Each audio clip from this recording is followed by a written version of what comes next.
Kailangan po ba talaga ang good works or hindi sa kaligtasan? Ito po mga kapatid ay isa sa mga pinagdedebatihan ng mga Kristiyano. May nagsasabi po na hindi na kailangan, may nagsasabi din po na kailangan. Ang sabi po kasi ng Romans chapter 3 verse 20 na walang napapawalang sala dahil sa pagsunod ng kautusan. Totoo po yun mga kapatid. Ang ibig sabihin po noon, hindi natin po pwedeng ipalit yung ginawa ng Diyos sa ginagawa po natin. Ibig po sabihin yung paggawa po natin ng mabuti ay hindi enough para maligtas o para mapawalang sala.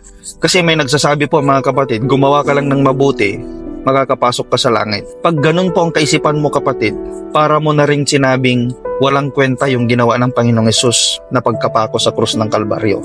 Okay po yung paggawa ng mabuti. Pero hindi po siya po pwedeng maging daan papunta po sa langit dahil si Jesus lang po ang daan. Tanggapin po natin muna ang Panginoong Hesus sa ating buhay. Maniwala tayo na siya po ay namatay dahil sa ating mga kasalanan. At kung namatay siya dahil sa ating mga kasalanan po mga kapatid, nilibre tayo ng Diyos. At dahil nilibre tayo ng Diyos, magpapasalamat tayo sa Diyos. Hindi natin gagawin yung ayaw ng Diyos. Yung paggawa po ng mabuti po mga kapatid ay resulta po ng pagtanggap po natin sa Panginoong Hesus.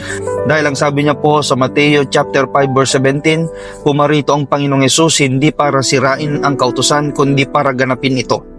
Ibig pong sabihin po mga kapatid, hindi po natin kayang magbago sa ating sarili, hindi natin kayang sumunod sa kautusan kung tayo lamang. Kailangan po natin ang presensya ng Panginoong Hesus. Kaya nga sabi po ng 2 Corinthians 5:17 na memorize na po ng karamihan, kapag ka nakipag-isa tayo sa Panginoong Hesus, tayo'y magiging bagong nilalang. Ngayon ito po yung punto po mga kapatid. Paano po tayo masasabing bagong nilalang kung pagkatapos nating tanggapin ng Panginoong Hesus sa ating buhay, magpapatuloy tayo sa pagkakasala? Para makita na si Jesus ang nagdadrive sa buhay mo, dapat nakikita yung Christ-likeness sa buhay mo. Siguro ang sabi po ng ilan, paano yung nakapako sa krus na katabi po ng Panginoong Hesus na isang kriminal?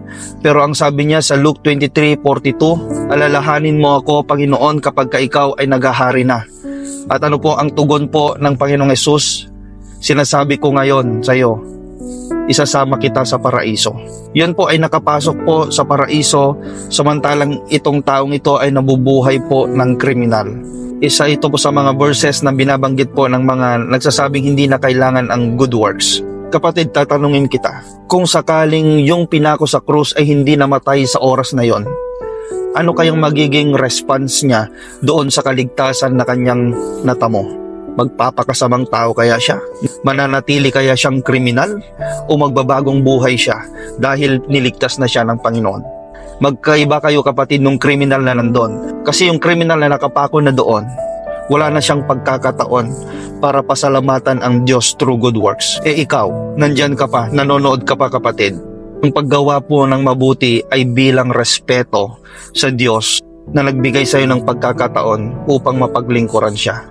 Purihin po ang Diyos na buhay. Nawa po mga kapatid, tayo po na mga Kristiyano na napakadali na lang po sa atin ang gumawa ng mabuti kasi si Jesus na ang nabubuhay po sa ating mga buhay. God bless you all.